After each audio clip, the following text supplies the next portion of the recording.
It was a cold winter night when Daniel sat alone in his dimly lit room, the warm light casting long shadows on cracked walls, quiet reminders of the time and choices that had worn him down. He had once been admired by many, charming, confident, a man of influence in his church and community.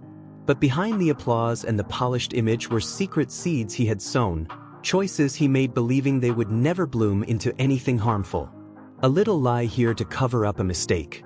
A hidden betrayal there, thinking no one would ever know. Moments of selfishness, even when he felt that nudge in his spirit warning him to stop. Each time, he told himself, just this once, and moved on, assuming grace would clean up the mess. After all, he still prayed. He still served. But slowly, cracks began to appear, in his relationships, in his career, and worst of all, in his soul. The peace he once had with God began to fade. His prayers felt hollow. His joy turned to restlessness.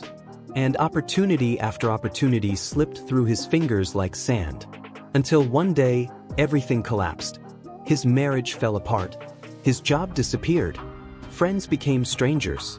And Daniel, once so full of potential, found himself face to face with the truth he had avoided for years. He was living in the harvest of his own seeds.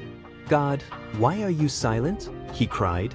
But deep in that silence, a verse echoed like thunder. Do not be deceived, God is not mocked.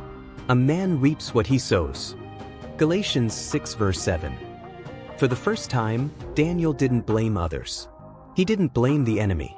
He didn't even blame God. He saw it, clearly, painfully, that every seed he had sown in pride, in lust, in deception, had grown. And now, he was living in a garden of consequences. But here's where grace showed up, not loud, not dramatic, but steady and sure. Because the law of cause and effect doesn't just apply to judgment, it applies to redemption. Daniel started planting differently. He stopped chasing success and started chasing truth. He chose to speak honestly even when it hurt. He forgave those who never apologized. He apologized even when others had forgotten. He turned down shortcuts, stayed quiet in moments of pride, and began to walk humbly again. At first, nothing changed on the outside. But deep within, the soil of his soul began to heal. And over time, the harvest shifted.